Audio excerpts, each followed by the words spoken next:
welcome back to Entity News. So could you tell me, what was your reaction when you found out that Governor Newsom vetoed AB 957? It's an absolute miracle. It's a huge victory for the parents of California. We worked so hard against that bill. That's the one I myself was fighting against, going to the Capitol, speaking on as a witness, talking to the legislators, the author of the bill. And I'm just so thankful that we were able to actually make a difference. Now, you told me that this bill was supposed to actually help you theoretically in your case with your son. Yeah, 957 could have theoretically given me custody because I'm affirming my son by treating him as a boy, which he adamantly says that he is, while his mother claims that he's non-binary, which he is not. However, it's a terrible bill, and I'm so thankful that it was vetoed because it's going to save thousands of kids and families regardless. In what way?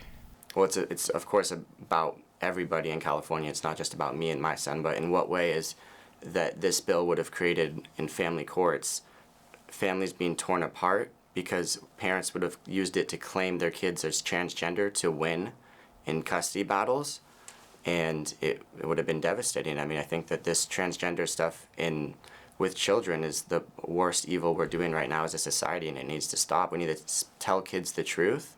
It's not loving to affirm a delusion. It's loving to tell somebody the truth, even if that's hard. We are confusing kids, and we have to say no more. This is the time in history where we put an end to it. Recently, you were at a San Jose school district school board meeting. What was the board meeting like? The board meeting was crazy. There was so much passion from both sides. It was really cool to be there and experience. And thankfully, there were so many parents that showed up on the side of just the basic truth that kids need to go to school for an education, not indoctrination, and that there shouldn't be any secrets kept from parents. We have a right to know everything that goes on with our children, and we have the right to protect them and keep them safe. And if we're not comfortable with something, we should be allowed to express that and protect our kids from that. And I'm super thankful that so many parents showed up to speak their minds. A point that's always brought up is some of the students don't feel safe at home due to feeling rejected based on their gender ideology. Do you think that's an issue or common with households nowadays?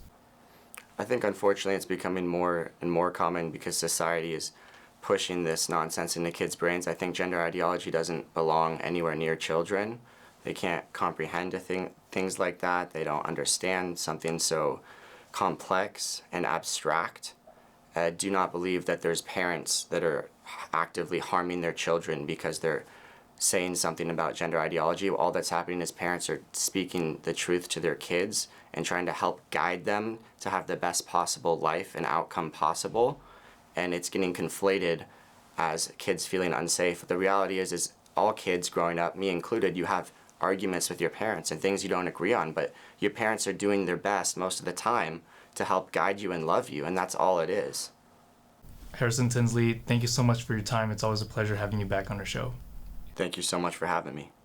Happy to stand up for kids.